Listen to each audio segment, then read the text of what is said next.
আসসালামু আলাইকুম সুপ্রিয় শিক্ষার্থী বন্ধুরা, ইয়ারএসএস একাডেমিতে তোমাদের সবাইকে স্বাগতম। প্রিয় শিক্ষার্থী বন্ধুরা, আমরা তোমাদেরকে বলেছিলাম যে তোমাদের 1 নম্বর অধ্যায় অর্থাৎ বল, চাপ ও শক্তি, তোমরা যারা নবম শ্রেণীতে আছো তোমাদের বল, চাপ ও শক্তি অধ্যায়ের শুধু বেসিক থিমগুলো, বেসিক টপিকগুলো আমরা আলোচনা করেছিলাম, কিন্তু তখন আমরা অঙ্ক বা ম্যাথমেটিক্যাল টার্মগুলো সমাধান করিনি। বলেছিলাম যে এটি আমরা পরে আলোচনা করব। তো দেখো বন্ধুরা, আজকে আমি তোমাদের ম্যাথমেটিক্যাল টার্মগুলো নিয়ে হাজির হয়েছি। তো আমি প্রথম যে অঙ্কটি করব সেটি তোমাদের বইয়ের প্রথম অঙ্ক, অর্থাৎ পেজ নম্বর 10, তোমাদের বোর্ড বইয়ের 10 নম্বর পেজের অনুসন্ধানী পাঠের অবশ্যই 10 নম্বর পেজের একটা অঙ্ক দেয়া আছে। আমরা অঙ্কটা এখানে আগে লিখে রেখেছি, একটু অঙ্কটা করি। দেখো কি বলছে, 50 মিটার পার সেকেন্ড। এখানে তোমাদের বইয়ে ভুল দেওয়া আছে, সেটা হচ্ছে যে এই যে মিটার পার সেকেন্ডের যে ইনভার্স ওয়ানটা, এই ইনভার্স ওয়ানটা তোমাদের সোজাসুজি অর্থাৎ সেকেন্ডের সোজাসুজি মাঝখানে দেওয়া আছে। এটা আসলে লিখতে একটু ভুল হয়ে গেছে, টাইপিং মিস্টেক বলতে পারি। আচ্ছা, এখানে দেখো বলছে 50 মিটার পার সেকেন্ড বেগে চলমান 750 কেজি ভরের, এখানে বলছে যে 750 কেজি ভরের একটি গাড়ির বেগ 10 সেকেন্ড সময়ে, অর্থাৎ 10 সেকেন্ড সময়ে বেগটা বৃদ্ধি পেয়ে কত হলো, 70 মিটার পার সেকেন্ড হলো। একটু চিন্তা করে দেখো তো, আগে আমাদের বেগ ছিল হচ্ছে 50 মিটার পার সেকেন্ড, 10 সেকেন্ড পরে আমাদের বেগ বাড়িয়ে হলো 70 মিটার পার সেকেন্ড। তাহলে এখান থেকে একটা জিনিস চিন্তা করো তো, এখানে ইউ এর মান, ইউটা আমরা কি বলেছিলাম বন্ধুরা, আদি বেগ। ইউটা হচ্ছে কি বেগ, আদি বেগ। তোমাদের অঙ্কগুলো করবার নিয়ম হচ্ছে এই পাশে একটা টান দিবা, টান দিয়ে এখানে লিখবা দেওয়া আছে, এখানে কি লিখবা, দেওয়া আছে। আচ্ছা, এরপরে দেখো বন্ধুরা, আমাদের আদি বেগের মান দেওয়া আছে কত, 50 মিটার পার সেকেন্ড। এটা আমরা কিভাবে বুঝলাম বা কেন বুঝলাম যে এটা আদি বেগ? কারণ হচ্ছে এই বেগ নিয়ে একটা গাড়ি বা একটা বস্তুর যাত্রা শুরু করেছিল এবং 10 সেকেন্ড পরে ওই গাড়িটার বা বস্তুটার বেগ হয় 70 মিটার পার সেকেন্ড। তাহলে বোঝাই যাচ্ছে এটা আদি বেগ এবং এটা শেষ বেগ। তাহলে দেখো বন্ধুরা, আমাদের শেষ বেগের মান হচ্ছে 70, শেষ বেগের মান হচ্ছে কত, 70 মিটার পার সেকেন্ড। আচ্ছা, এরপরে বলছে যে গাড়ির ইঞ্জিন কি পরিমাণ বল প্রয়োগ করেছে, অর্থাৎ আমাদের প্রয়োগকৃত বলের মান অর্থাৎ এফ এর মান নির্ণয় করতে বলেছে। তাহলে এই জায়গা থেকে আমাদের আরো একটা তথ্য দেওয়া আছে, সেটা কি, এই যে সময়ের মান কত দেওয়া আছে বন্ধুরা, 10 সেকেন্ড। তার মানে টির মান দেওয়া আছে আমাদের 10 সেকেন্ড। এরপরে দেখো বন্ধুরা, আরেকটা জিনিস দেওয়া আছে, সেটা হচ্ছে এম, অর্থাৎ বস্তুর ভর। এমটা কি, বস্তুর ভর কত দেওয়া আছে, 750। তাহলে 750 কেজি, এটা আমরা লিখে নিলাম। এখন দেখো, আমাদের কাজ হচ্ছে অঙ্কটি সমাধান করবার, আমাদের বের করতে বলছে কি পরিমাণ বল প্রয়োগ করেছে। তার মানে কি, প্রয়োগকৃত বল অর্থাৎ এফ ইকুয়াল আমাদের জানি না, এটা আমাদের বের করতে হবে। তাহলে এফ এর মান নির্ণয় করি। তো প্রথমত দেখো তো, আমরা এফ সমান সমান সূত্র জানি যে F is equal M A. তাহলে এম এ, একটু চিন্তা করব, আমরা কিন্তু জানি না এখনই আমরা কোন সূত্র ব্যবহার করব। আমি তোমাদেরকে বলতেছি, আমরা সূত্র জানি হচ্ছে এফ ইকুয়াল কি জানি আমরা, এম এ। দেখো তো, এম এর মান দেওয়া আছে, কিন্তু এর মান কি দেওয়া আছে এখানে, দেখো অঙ্কে কিন্তু এর মান দেওয়া নাই। তাহলে আমরা কিন্তু বুঝতেই পারতেছি যে এখানে আমাদের এ এর মানটা আগে বের করে নিতে হবে। তো বন্ধুরা, এ কি ছিল, ত্বরণ। দেখো এ সমান সমান আমরা আবার একটা সূত্র জানি, এখানে লিখবে আমরা জানি, এখানে লিখতে হবে তোমাদের যে আমরা জানি, আমরা কি জানি, সূত্রটা ডিরেক্ট লিখে দিবে। সেটা হচ্ছে যে এ ইকুয়াল আমরা কি জানি, যে ভি মাইনাস ইউ ডিভাইডেড কি টি। এই সূত্র কিন্তু আমরা জানি, এটা ত্বরণের সূত্র, তোমরা এটা জেনে থাকবে। তাহলে একটু খেয়াল করো তো, এখানে ভির মানটা আমরা শুধু বসিয়ে দেই। ভির মানটা হচ্ছে বন্ধুরা 70 ইন্টু মাইনাস ইউ এর মানটা হচ্ছে কত বন্ধুরা, 50 ভাগ টির মানটা হচ্ছে কত, 10। তাহলে 70 মাইনাস 50 অর্থাৎ এখানে পাচ্ছি আমরা কত, 20 ভাগ 10, অর্থাৎ আমাদের মানটা পাচ্ছি কত বন্ধুরা, 2। আর তোমাদের মনে রাখতে হবে যে এ হচ্ছে কি, ত্বরণের একক হচ্ছে metre per second square, metre per second square. বেগের একক হচ্ছে মিটার পার সেকেন্ড এবং ত্বরণের একক মিটার পার সেকেন্ড স্কোয়ার। এবার খেয়াল করো তো, আমাদের বের করতে বলছে কিসের মান, আমাদের এফ এর মান নির্ণয় করতে বলছে। তাহলে এখন কিন্তু আমরা সরাসরি এফ এর মানটা নির্ণয় করতে পারবো। এখন লিখবা যে আবার আমরা জানি বলে কি লিখবো, যে এফ সমান সমান আমরা কি জানি, এম এ। এম এর মান কত, এম এর মানটা এম এর জায়গাতে বসিয়ে দেই। এম এর মান ছিল হচ্ছে 750, 50 ইন্টু এর মানটা কত বন্ধুরা, এর মানটা হচ্ছে 2। তাহলে দেখো এখানে আমাদের কিন্তু অটোমেটিক্যালি হিসাবটা হয়ে যাচ্ছে 750 গুণন 2, তাহলে 700, অর্থাৎ আমাদের টোটাল মানটা চলে আসবে কত, 1500। তাহলে আমরা এখানে লিখে দিলাম যে 1500। এফটা কি বন্ধুরা, এফটা হচ্ছে বল। তোমরা জানো যে বলের একক কি ছিল, নিউটন। বলের একক কি ছিল, নিউটন। তোমরা সরাসরি নিউটন লিখে দিতে পারো, অথবা তোমরা চাইলে সমীকরণ থেকে একক যেটা পাওয়া যায় সেটাও লিখতে পারো, কারণ এখানে এমটা হলো বস্তুর ভর, ভরের একক কি বন্ধুরা, কেজি, তোমাদেরকে আমি বলেছিলাম। এরপরে এটা হচ্ছে কি ত্বরণ, ত্বরণের একক কি ছিল বন্ধুরা, মিটার পার সেকেন্ড স্কোয়ার। তোমরা যদি সরাসরি নিউটন লিখো তাও হবে, অথবা তোমরা যদি নিউটন না লিখে kg metre per second square লিখো তাও হবে, তবে নিউটন লেখাটাই শ্রেয়। দেখো বন্ধুরা আমাদের খুব সহজেই এই অঙ্কটি আমরা সমাধান করতে পারলাম। এবার তোমাদের বইয়ের আমরা একটু পরবর্তী অঙ্কটা আগে তুলে নেই। এবার দেখো বন্ধুরা তোমাদের বইয়ে আমি এই জিনিসটা দেখে একটু অবাক হয়ে গেছি। তোমাদের বইয়ে আসলে এই জিনিসটা প্রচুর পরিমাণে ভুল করে রাখছে। কিভাবে ভুল করছে দেখো, আমরা হিসাব করে আমাদের অঙ্ক অনুযায়ী হিসাব করে আমাদের মান চলে আসতেছে 1500 নিউটন। তোমাদের 1500 নিউটনটাই কিন্তু সঠিক উত্তর, মনে রাখবা 1500 নিউটনটাই হচ্ছে সঠিক উত্তর। এখন বইয়ে যেটা করছে সেটা কি করছে জানো, এই জায়গাতে টি এর মানটা 2 দ্বারা ভাগ করছে। দেখবে তোমরা দেখবে যে তোমাদের বইয়ে এই জায়গাতে 2 দ্বারা ভাগ করছে। হ্যাঁ, তারা 2 কোথায় পাইলো? দেখো এখানে উদ্দীপকের তথ্যে কোথাও কি 2 আছে? কোথাও 2 নাই। তাহলে তারা 2 দিয়ে কি করে ভাগ করে? এখানে সময়ের মান বলেই দেওয়া আছে প্রশ্নে 10 সেকেন্ড। যদি আমরা প্রশ্ন অনুসারে করি তাহলে কিন্তু আমরা কখনোই এভাবে করতে পারি না। তবে তোমাদেরকে মনে রাখতে হবে যে আমরা যে তথ্যটি করলাম এটি আসলে সঠিক উত্তর। তোমাদের বইয়ে এটি ভুল দেওয়া আছে, অবশ্যই তোমরা এটাকে সংশোধন করে নিবে। এবার দেখো বন্ধুরা, এটিও তোমাদের বোর্ড বইয়ের 15 পেজ এর একটি অঙ্ক। তোমাদের বোর্ড বইয়ের 15তম পেজে এই অঙ্কটি দেওয়া আছে। আমরা এই অঙ্কটি এবার একটু সমাধান করবার চেষ্টা করি। দেখো এখানে অঙ্কে বলেছে যে একটি চেয়ার সর্বোচ্চ 525 নিউটন প্রতিক্রিয়া বল দিতে পারে। অর্থাৎ আমরা কোন একটা চেয়ারের উপরে বসবো, সেই চেয়ারটা আমাদের প্রতিক্রিয়া বল দিবে। আমরা জানি যে নিউটনের তৃতীয় সূত্র থেকে প্রত্যেকটা ক্রিয়ারই সমান এবং বিপরীত প্রতিক্রিয়া বল রয়েছে।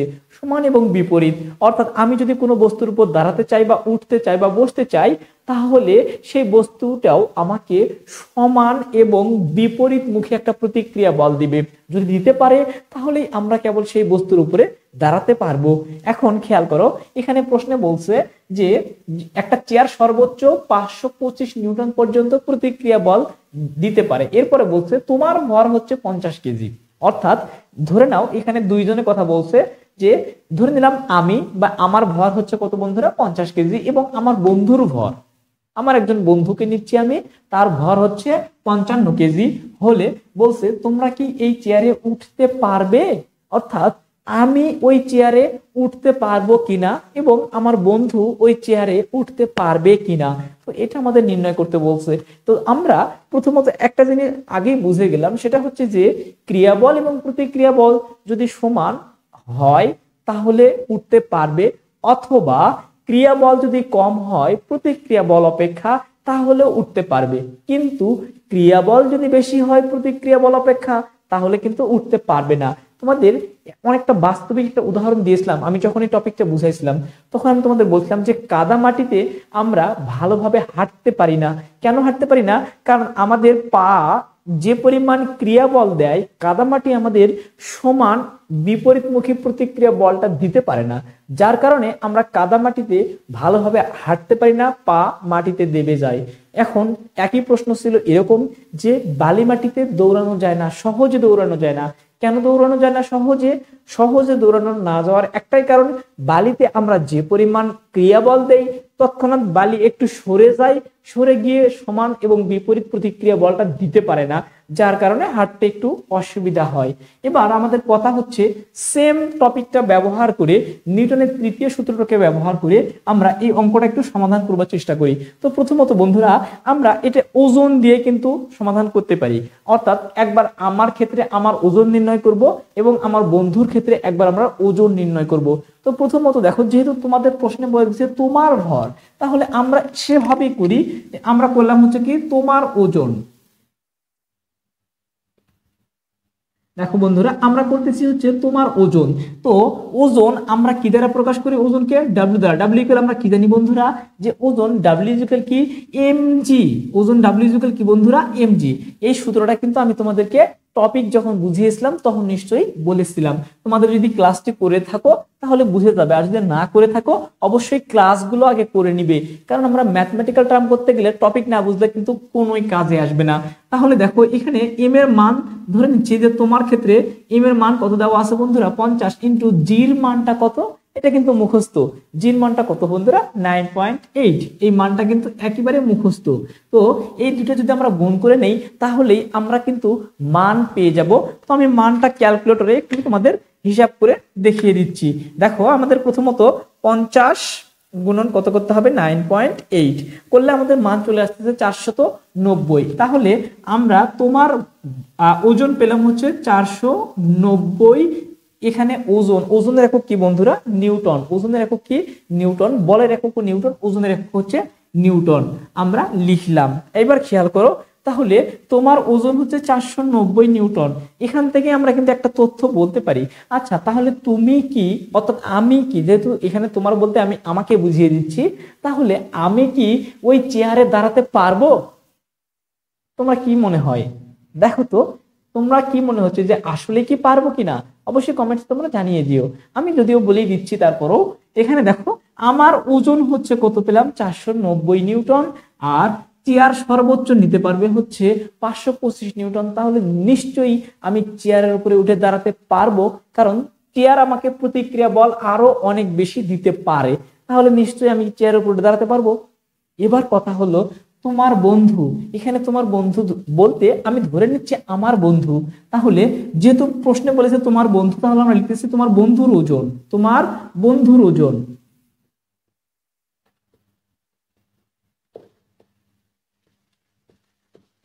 আবারও আমরা W1 ধরে নিচ্ছি। এবার W1 ইকুয়াল কি জানি আমরা? M1 জি ধরে নিলাম। জি তো একই মানটা। এবার দেখো বন্ধুরা, M1 অর্থাৎ তোমার বন্ধুর ভর দেওয়া আছে কত? 55 কেজি। তাহলে ভরের মানটা 55 ইন্টু জির মানটা কত? মুখস্থ 9.8। এবারও আমাদের হিসাবটা আমরা একটু করে নেই। দেখো 55 গুণন 9.8, আমাদের মানটা চলে আসলো 539, অর্থাৎ 539। 539। এবার দেখো আমাদের মান পেলাম, অর্থাৎ তোমার বন্ধু বলতে এখানে আমি আমার বন্ধুকে বুঝিয়ে দিচ্ছি। তার মানে আমার বন্ধুর ওজন হচ্ছে কত? 539 নিউটন। অর্থাৎ আমার বন্ধু কোনো কিছুর উপরে দাঁড়ালে বা উঠেলে সেখানে আমরা বুঝতে পারবো যে আমার বন্ধু সেখানে 539 নিউটন ক্রিয়া বল দিবে। 539 নিউটন সে কি দিবে? ক্রিয়া বল দিবে। এখন প্রতিক্রিয়া বল অবশ্যই তার সমান হতে হবে কমপক্ষে, অথবা তার থেকে বেশি হতে হবে। এখন খেয়াল করো তো, আমাদের চেয়ারের ক্ষেত্রে সহ্য করতে পারবে কত? 525 নিউটন। তাহলে বোঝাই যাচ্ছে যে আমার বন্ধুর ক্ষেত্রে আমরা বলতে পারি যে W1 ইজ গ্রেটার দেন কি? চেয়ারের ওজন। চেয়ারের ওজন, তাহলে চেয়ারের ওজনটাকে, আচ্ছা আমরা চেয়ারের ওজনটাকে, এটাকে আমরা যদি 2 ধরে নেই তাহলে একটু সুবিধা হয়। এটাকে 2 ধরে নেই, এটাকে 1 ধরে নেই, এটাকে 1 ধরে নেই, আর চেয়ারটাকে আমরা ধরে নিলাম W। তাহলে দেখো তো, আমরা লিখতে পারি যে W2 ইজ গ্রেটার দেন কি? W। অর্থাৎ এটা বেশি হওয়ার কারণে চেয়ারে উঠতে পারবে না কে? আমার বন্ধু। বা প্রশ্নে দেওয়া আছে তোমার বন্ধু। তাহলে তোমার বন্ধু কি চেয়ারে উঠতে পারবে না? অর্থাৎ কি এটার উত্তর হবে কি বন্ধুরা? না। আমি শুধু না লিখে দিচ্ছি। আর এই ক্ষেত্রে উত্তর কি হবে বন্ধুরা? আমরা জানি যে W1 ইজ লেস দেন কি? W। তার মানে কি উত্তর হবে কি? হ্যাঁ, বসতে পারবে। দেখো আমি শুধু হা বা না দিয়ে বুঝিয়ে দিলাম, তোমরা অবশ্যই একটু বিস্তারিত লিখবে। তাহলে আমরা দুটো অঙ্ক খুব সহজে বুঝিয়ে গেলাম। এবার আমরা পরবর্তী অঙ্কটি তুলে নিচ্ছি। এবার দেখো বন্ধুরা, আমরা তোমাদের বোর্ড বইয়ের 18 পেজের একটি অঙ্ক তুলে নিলাম। এই অঙ্কটি আমরা একটু সহজভাবে বুঝবার চেষ্টা করব এবং সমাধান করবার চেষ্টা করব। দেখো অঙ্কটিতে আমাদের কি বলেছে? পৃথিবীর পৃষ্ঠে রাখা 1 কেজি ভরের একটি বস্তু পৃথিবীকে কত বলে আকর্ষণ করবে। অর্থাৎ ব্যাপারটা হচ্ছে একটা পৃথিবী, ধরে নিলাম এটা একটা পৃথিবী, এই পৃথিবীর পৃষ্ঠে যদি আমি এই মার্কারটাকে রাখি, তাহলে এই মার্কারটাকে পৃথিবী কত বলে আকর্ষণ করবে, অর্থাৎ কি পরিমাণ বলে তার কেন্দ্রের দিকে টানবে, এই আকর্ষণ বলের মানটা আমাদের বের করতে বলছে। তাহলে পৃথিবীর কেন্দ্রে বা পৃথিবীর আকর্ষণ শক্তি কতটুকু বস্তু, 1 কেজি ভরের বস্তু। তাহলে এই ব্যাপারটা আমরা এখন অঙ্ক দিয়ে একটু সমাধান করার চেষ্টা করি, যেখানে তোমাদের বেসিক তথ্যগুলো দিয়ে দিছে। যদি না দিত তাহলেও কিন্তু এগুলো মুখস্থ, এটা তোমাদের একেবারে মুখস্থ করে রাখতে হবে। সেটি হচ্ছে পৃথিবীর ভর এবং পৃথিবীর ব্যাসার্ধ, এটা মুখস্থ করে নিবা। যদিও পৃথিবীর ব্যাসার্ধটা পরিবর্তনশীল, কিন্তু ভরটা অবশ্যই মুখস্থ করবা, কারণ ব্যাসার্ধটা আবার ক্ষেত্র বিশেষে মেরু অঞ্চলে একরকম, বিষুবীয় অঞ্চলে একরকম, ক্রান্তীয় অঞ্চলে একরকম। তাহলে ভর ব্যাসার্ধ মুখস্থ না করলেও চলবে, কিন্তু অবশ্যই পৃথিবীর ভরটা মুখস্থ করতে হবে। এবার দেখো, আমরা যখন এই যে সূত্র করেছিলাম, তখন আমাদের আকর্ষণ বল অর্থাৎ এফ ইকুয়াল, সূত্র কি ছিল, এফ ইকুয়াল আমাদের সূত্র ছিল যে capital G capital M small M ভাগ কি আর স্কোয়ার। আমরা এটা পড়েছিলাম সূত্র, এই সূত্রটা কিন্তু তোমরা নিশ্চয়ই বুঝে যাবে যদি আমার ক্লাসটা করে থাকো। ক্লাসটি না করলেই তাহলে কিন্তু সূত্রটা বুঝবে না। তো দেখো বন্ধুরা, তোমাদেরকে নিয়ে একটা আমি কথা বলি, তোমাদের একটা বিশেষ কথা বলি, সেটা হচ্ছে তোমাদেরকে নিয়ে আমি একটা অনলাইন কোর্স চালু করতে চাচ্ছি। তোমরা যদি কেউ আগ্রহী হও আমার অনলাইন কোর্সে ভর্তি হবা, তাহলে অবশ্যই আমাকে হোয়াটসঅ্যাপে তোমরা নক দিতে পারো। মনে রাখবা, অনলাইন কোর্সটাতে আরো স্পেশাল কিছু পেয়ে যাবা। বিশেষ করে আমরা যেহেতু ভিডিওতে শর্টকাটে কিছু জিনিস অর্থাৎ কাটছাট করে ভিডিও 15 মিনিট বা 10 মিনিট করে বা 20 মিনিট করে একটা ভিডিও করি, কিন্তু আমরা যখন অনলাইন কোর্সে বুঝাবো তখন অবশ্যই আমরা চেষ্টা করব আরো বিস্তারিত বুঝাইতে, সবকিছু ভেঙে ভেঙে বুঝাইতে। বিশেষ করে যারা একটু দুর্বল টাইপের স্টুডেন্ট আছো, এগুলো বোঝো না, তাদের জন্য খুবই বেশি উপকার হবে। তো বন্ধুরা, যদি তোমাদের কেউ ভর্তি হতে ইচ্ছুক হও, তাহলে অবশ্যই আমাকে সেটা হোয়াটসঅ্যাপে নক দিতে পারো। তবে এই ভিডিওর সেটার জন্য আমি কি করব, এই ভিডিওর ডেসক্রিপশন বক্সে আমার হোয়াটসঅ্যাপ নাম্বার দিয়ে রাখবো এবং কমেন্ট বক্সেও আমার পিন কমেন্ট করে রেখে দিব আমাদের ফোন নম্বর অর্থাৎ আমাদের হোয়াটসঅ্যাপ নম্বর। অবশ্যই সেখানে তোমরা এসএমএস করবে, ফোন কিন্তু দিবে না। এবার দেখো বন্ধুরা, আমরা অঙ্কটি সমাধান করি। তাহলে দেখো, আমাদের এই জায়গা থেকে ক্যাপিটাল জি এর মানটা আমাদের জানা মুখস্থ। আমরা কিন্তু তোমাদেরকে বলেছিলাম যে ক্যাপিটাল জি এর মানটা কত বন্ধুরা, যে 6.673 ইন্টু 10 ইনভার্স 11, এই মানটা আমাদের কি একদম মুখস্থ, যে 6.673 10 inverse 11 newton metre square kg inverse 2, newton metre square kg inverse 2, এই মানটা আমাদের কি মুখস্থ। এরপরে দেখো বন্ধুরা, পৃথিবীর ভর, তোমাদেরকে আমি বলেছিলাম যে পৃথিবীর ভরকে প্রকাশ করা হয় কি দ্বারা, ক্যাপিটাল এম দ্বারা। আমরা চাইলে কিন্তু এখানে সূত্রে স্মল এম ব্যবহার করতে পারতাম। স্মল এম ব্যবহার করলে আমরা কি করতাম, M1 M2, তোমাদেরকে আমি বুঝিয়ে দিয়েছিলাম। যদি ক্লাসটি করো তাহলে কিন্তু অবশ্যই বুঝে যাবে। তাহলে পৃথিবীর ভরকে প্রকাশ করা হয় কি দ্বারা, ক্যাপিটাল এম দ্বারা। ক্যাপিটাল এম এর মানটা দেওয়া আছে কত, যে 6 ইন্টু 10 ইনভার্স 20, আচ্ছা 10 টু দ্য পাওয়ার 24 কি কেজি, এই মানটা একবারে মুখস্থ, তোমরা মুখস্থ করে নিতে হবে। এরপরে দেখো বন্ধুরা, বস্তুর ভর এখানে 1 কেজি কিন্তু দেওয়াই আছে, অর্থাৎ বস্তুর ভরের মান কত দেওয়া আছে, 1 কেজি। এরপরে দেখো বন্ধুরা, আরটা হচ্ছে কি পৃথিবীর ব্যাসার্ধ, দূরত্ব। তো দূরত্বের মানটা বা ব্যাসার্ধের মানটা কিন্তু এখানে দিয়ে দেওয়া আছে, সেটা হচ্ছে কি দেখো তো 6.4 ইন্টু 10 টু দ্য পাওয়ার 6 এত মিটার। আমাদের সবগুলো ডাটা লেখা হয়ে গেল। আমাদের বের করতে বলছে আকর্ষণ বল অর্থাৎ এফ এর মান। তো এফ এর মানটা আমরা নির্ণয় করি। এবার দেখো, এফ এর মান নির্ণয় করতে গেলে আমরা মানগুলো বসিয়ে দিই। জির জায়গাতে 6.673 ইন্টু 10 ইনভার্স 11 ইন্টু এম এর মানটা হচ্ছে কত, এখানে এমটা হচ্ছে পৃথিবীর ভর। তো পৃথিবীর ভরের মানটা হচ্ছে 6 into 10 to the power 24 into আমাদের স্মল এমটা হচ্ছে বস্তুর ভর, যার মানটা হচ্ছে 1 ভাগ এখানে আর এর মানটা হচ্ছে কত 6.4 ইন্টু আমাদের পাচ্ছি আমরা যে 10 টু দ্য পাওয়ার 6 এত কি, এটা যেহেতু স্কোয়ার আছে তার উপরে স্কোয়ার দিয়ে দিলাম। এখন দেখো বন্ধুরা, আমরা শুধুমাত্র এই ক্যালকুলেশনটা আমরা ক্যালকুলেটরে করে নিচ্ছি, তোমরা অবশ্যই সেটা তোমাদের ক্যালকুলেটরে করে নিবে। দেখো বন্ধুরা, আমাদের হিসাবটা আমরা ক্যালকুলেটরে করে নিলাম, এটা অবশ্যই তোমাদের ক্যালকুলেটরে করে নিবে। আমি তোমাদের প্রথমত এই জিনিসটা সঙ্গে এই জিনিসটা যদি আমরা গুণ করে দিই, তাহলে উপরে শুধুমাত্র গুণফলের মানটা আমরা পাবো 4 × 10⁻14। 4.00 ছিল, আমরা 00টাকে অ্যাভয়েড করেছি, অর্থাৎ 4 × 10⁻14 নিয়েছি। এরপরে নিচে যা ছিল আমরা সেটাই লিখে দিলাম যে 6.4 × 10⁻6, তারপরে কি স্কোয়ার। মনে রাখবা এই হিসাবগুলো করতে গেলে অবশ্যই কিন্তু তোমরা ব্র্যাকেট ইউজ করবা, ব্র্যাকেট ইউজ করলে ভুল হবার সম্ভাবনা কম থাকবে। অর্থাৎ এটুকু একবার ব্র্যাকেট ইউজ করবা, গুণ এটুকু একবার ব্র্যাকেট ইউজ করবা, এটা ভালো হয়। গুণটা আগে করে নিবে, গুণফলের মানটা উপরে লিখে নিবে, এরপরে নিচের এইটুকু মানটা ব্র্যাকেট ইউজ করে স্কোয়ার করলে ইনশাআল্লাহ তোমাদের হিসাবে কোনো ভুল হবে না। তো হিসাব করে আমাদের কমপ্লিট মানটা চলে আসতেছে 9.7749। একটা জিনিস খেয়াল করো তো, আমরা যদি আসন্ন মান লিখি তাহলে আমরা জানি যে পরের সংখ্যাটি যদি 4 অপেক্ষা বড় হয় তাহলে আগের সংখ্যার সাথে 1 যোগ করে লিখতে হয়। দেখো তো 9.7 ছিল, কিন্তু তারপরে সংখ্যাটা 7, অর্থাৎ 4-এর থেকে বেশি না।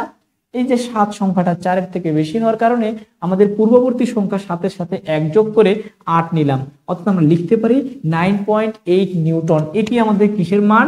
আমাদের আকর্ষণ বলের মান। অর্থাৎ 1 কেজি ভরের কোনো একটা বস্তুকে পৃথিবী 9.8 নিউটন বলে আকর্ষণ করবে। তো শিক্ষার্থী বন্ধুরা, অঙ্কটি তোমরা বুঝেছো কিনা সেটা অবশ্যই কমেন্টে জানিও। আজকের পর্বে আমরা ঠিক এই অঙ্ক পর্যন্তই থাকবো। অবশ্যই আগামী পর্বে এই অধ্যায়ের বাকি অঙ্কগুলো আমরা সমাধান করব। তো অবশ্যই আগামী পর্ব দেখার আমন্ত্রণ রইল। ধন্যবাদ।